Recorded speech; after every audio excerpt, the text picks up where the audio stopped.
Orang-orang yang selama ini berpikir bahwa teman-teman mungkin LGBTQ itu adalah katanya bagi pemahaman barat itu sendiri, ya sebenarnya enggak juga, karena sebenarnya ini sudah ada gitu. Kenapa sih gitu loh? Mereka malah direpresif gitu loh. Soalnya bisu ini sebenarnya adalah kayak ketua adatnya gitu, kayak mereka itu untuk menjalankan ritual itu harus ada bisu gitu kan. Tapi semakin kesini mereka tidak boleh lagi berpraktik menjalankan ritual adatnya.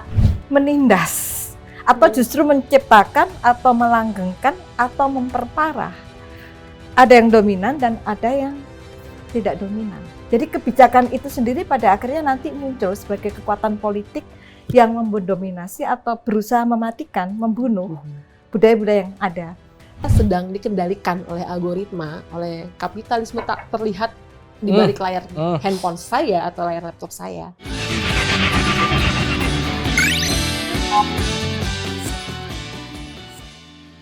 Kalau tadi Naila bisu karena Naila menyoroti tentang bagaimana sebenarnya identitas gender ketiga ini sebenarnya udah ada dari dulu, bahkan mereka punya posisi khusus yang nanti Kak bisa Naila juga gitu. bertemu dengan jadi mungkin ini sedikit cerita kenapa aku pilih ini. Jadi orang tuaku itu suku Bugis gitu, dan nenekku suka cerita terkait ini.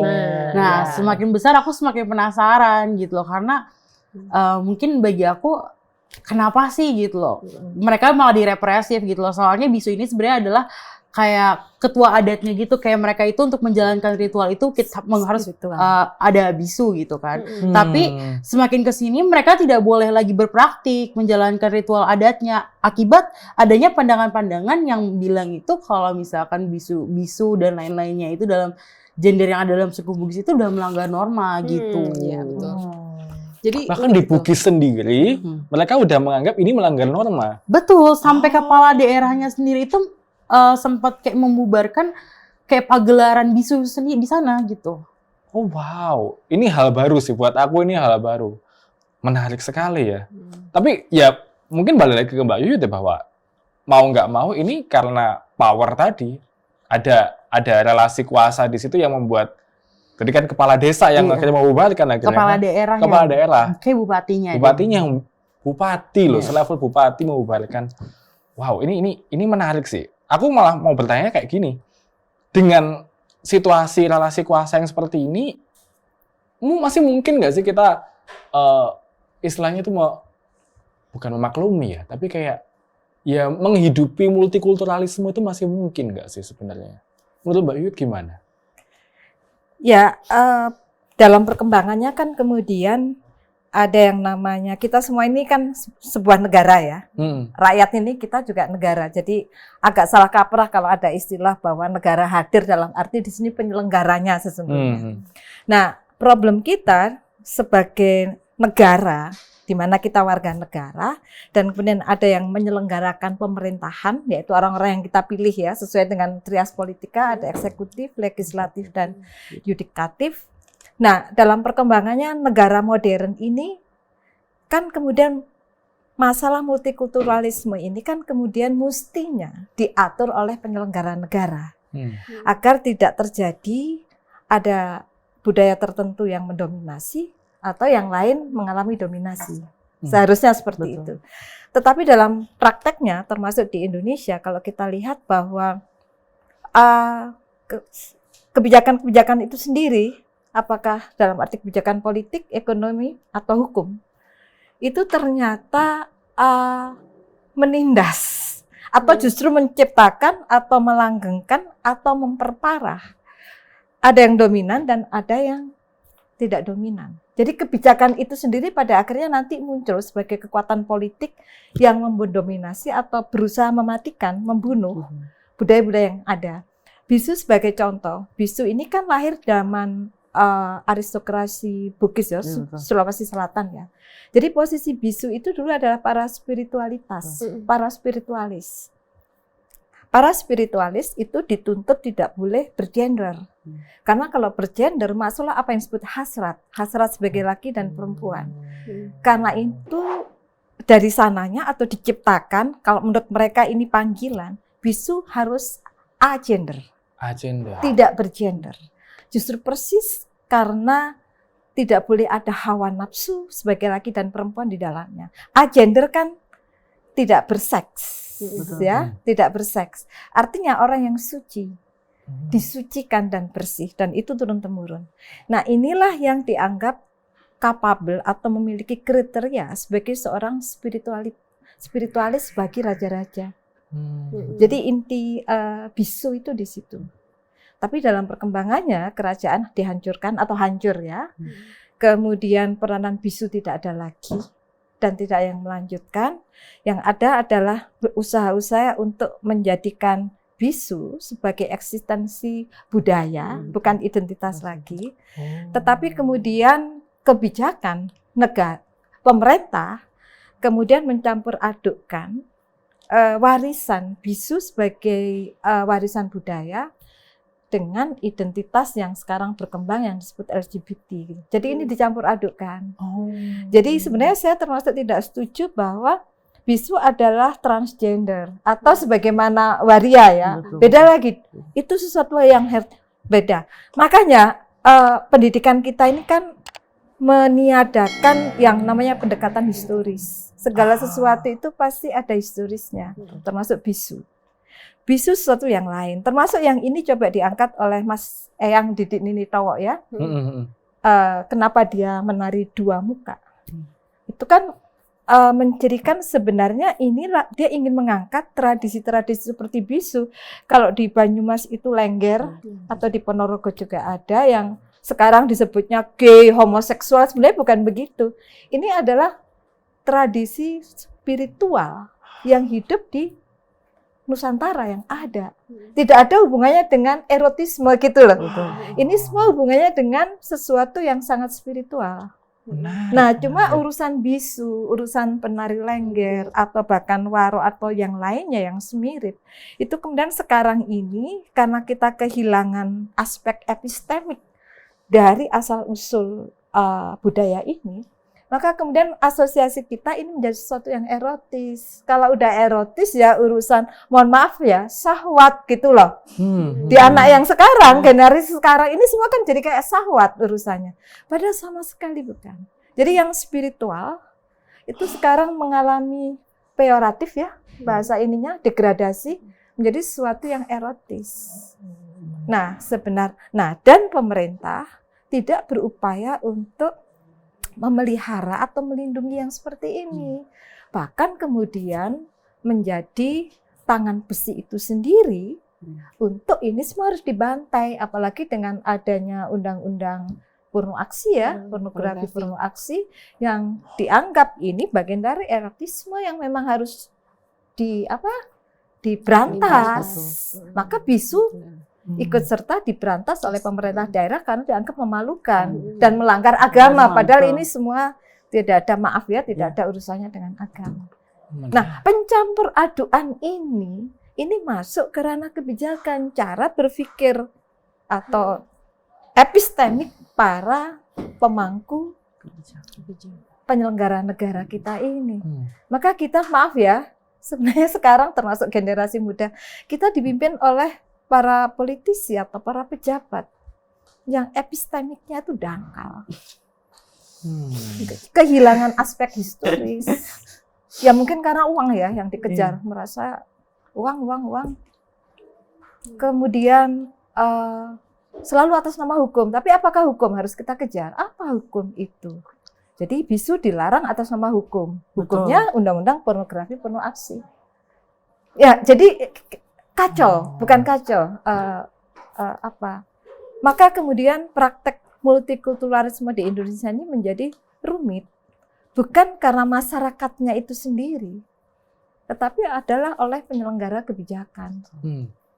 Tapi fakta di lapangannya gini Mbak Yuyut. Memang kita tahu lah kalau penyelenggara negara ini memang ruwet. Memang tadi kalau bahasa epistemologinya kacau. Gitu. Tapi di sisi lain sekarang masyarakat itu sedang dimanjakan dengan teknologi yang namanya sosial media. Sosial media ini dengan algoritmanya membuat orang dengan pemikiran yang sama itu berkumpul, lalu akhirnya orang di sini melawan orang yang di sini nih. Dan setiap hari bertikai kita. Ya. Nah, mungkin aku tanya ke yang muda-muda dulu, yang para pemuda ini. Apakah sosial media ini bisa dipakai untuk sebaliknya gitu? Yang awalnya kita lihat nih sekarang memang selalu setiap hari ada gontok-gontokan. Apakah kita bisa manfaatkannya untuk mengembalikan epistemologi tadi? Dari aku dulu nih. Boleh. Kalau menurut aku, bagi anak muda yang berprivilege ya, memiliki kemewahan untuk tahu bahwa saya sedang dikendalikan oleh algoritma, oleh kapitalisme tak terlihat di balik layar handphone saya atau layar laptop saya. Berarti hal yang bisa saya lakukan salah satunya adalah jika teman-teman punya 1, 2, 3 second account, third account, fourth account, kan sekarang banyak ya anak muda punya lebih dari 1 account gitu.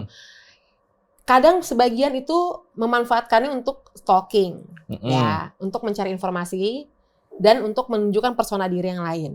Tapi saya mendapatkan satu pengalaman unik dari teman saya yang memiliki lebih dari 1 akun, dan setiap akun itu sudah dia maintain untuk bisa spesifik mengarah ke isu-isu tertentu sehingga memperkaya paradigma dia. Jadi dia mencoba mengatur jejaknya di setiap akun itu. Benar. Jadi akun yang pertama dia memang untuk follow teman-teman pergaulannya dia yang mungkin K-popers gitu ya. Tapi supaya dia tidak hanya terjebak di K-popers ini, ada satu akun lagi yang dia hanya follow mungkin spiritualis atau tokoh-tokoh agamanya dia supaya dia tidak tercerabut dari akar keimanannya. Lalu akun yang ketiga itu dia pakai untuk dia follow media-media dan sumber-sumber ilmu pengetahuan. Gitu. Akun 4 brain rot. Jadi akun 4 itu mungkin stalking mantan gitu ya. Jadi karena dia tahu setiap jejak pencarian kita itu direkam untuk membentuk persona diri kita, dia memakai cara ini. Gitu. Jadi kalau dia muncul di akun kita, jadi saya tuh nggak ada di akunnya yang lain. Tapi dia mendeklarasikan bahwa saya punya lebih dari 1 akun. Dan saya follow segmen yang berbeda.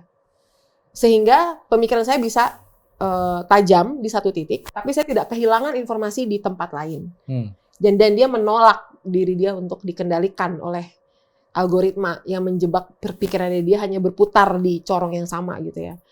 Dan setelah saya pikir-pikir, iya ya, ini sebenarnya menarik karena kadang-kadang kita terjebak kayak misalkan saya contoh ya, saya tuh pecinta anjing corgi ya. Jadi karena anjing saya corgi, sama ya corgi juga kan sukanya, paling kecil-kecil lah ya. Itu sekali saya klik likes corgi, nanti yang muncul di feed saya semua corgi. Semua. Corgi semua. Terus kalau saya likes misalkan berita Ridwan Kamil sama Aura Kasih gitu. Tiba-tiba yang muncul di feed saya tuh Aura Kasih sama Ridwan Kamil. Benar. Jadi saya tuh seolah-olah kehilangan informasi terhadap yang lain. Kadang ada tapi Jule, sama aja kan? Sama aja.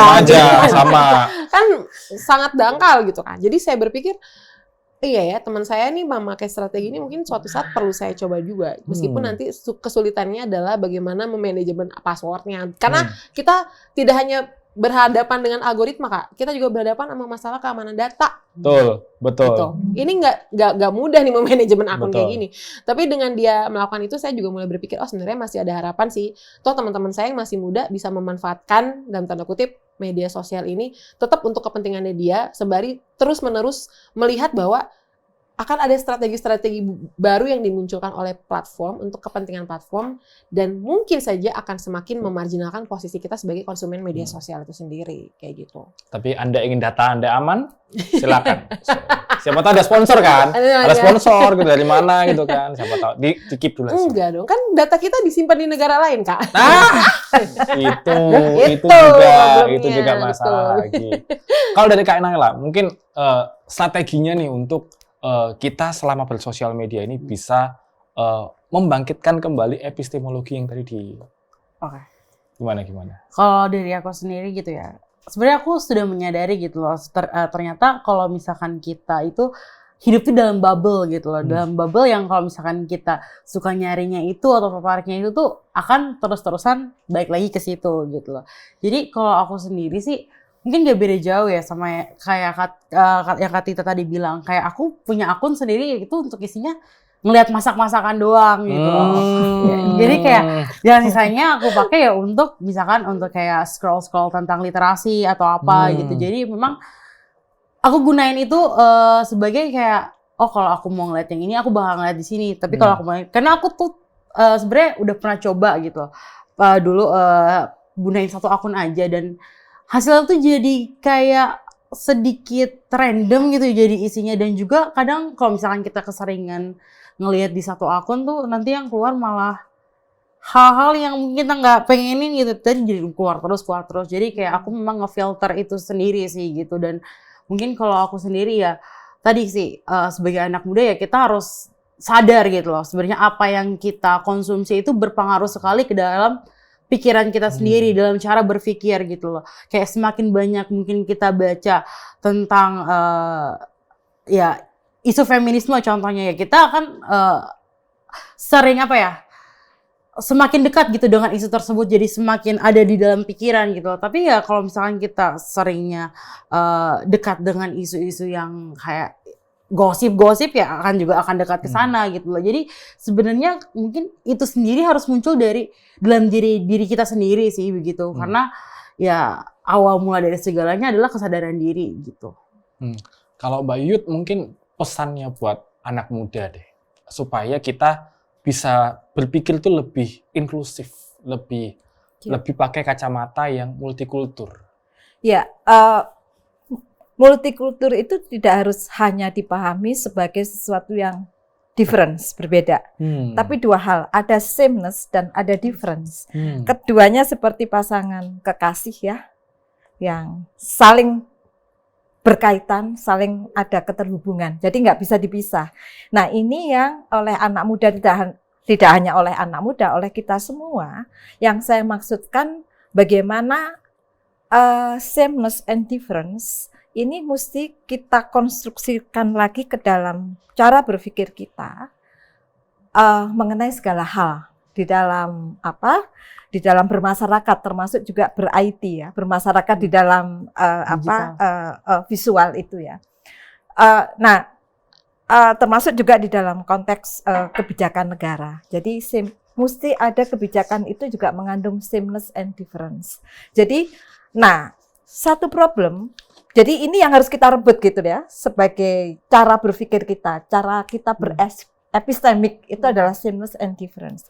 Karena di situ juga mesti ada kandungan etiknya. Saya ingat kalau boleh saya mengutip ya pandangan seorang yang bernama Biku Parekh ya.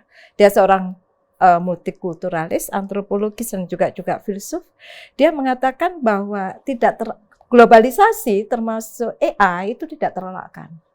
Tapi problemnya kita mesti punya kerangka etis untuk itu. Kerangka etis dan juga kerangka epistemiknya. Nah, kerangkanya rata-rata kalau boleh saya pelajari hampir semua filsuf itu mengemukakan tentang pentingnya memahami sameness and difference. Apa yang sameness, apa yang sama. Mungkin informasi secara global. AI itu menurut saya mengglobalisasi informasi loh. Sehingga cara orang berpikir mengenai sesuatu, menganalisis, itu disamain sama AI. Bahaya juga kalau kita kemudian tidak memahami aspek difference-nya, keberagamannya. Dan itu AI nggak mampu untuk melihat mana yang sameness, mana yang difference. AI nggak mampu. Di situ sesungguhnya menurut saya keterbatasan AI. Saya tidak terlalu memuja AI karena saya punya teman ketika membuat, dia seorang ahli IT, dia nggak puas, dia jenuh dengan soal IT, maka dia mengambil S3 filsafat. Dan disertasinya justru mempertanyakan, betulkah AI di masa depan akan mampu mengungguli manusia? Dan dia menjawab, tidak. Menarik. AI tidak punya emosi dan tidak paham tentang ontologi. Justru persis kemanusiaan kita ini ada karena kita memiliki ontologi. Ontologi itu adalah hakikat tentang keberadaan. Kita ini manusia kan berada tidak sekedar ada. Tapi kalau kita pertanyakan mengapa kita ada, nah itu penjelasan ontologis ya. Segala sesuatu ada ontologisnya. AI nggak paham itu. Tapi epistemologis, pengetahuan AI bisa.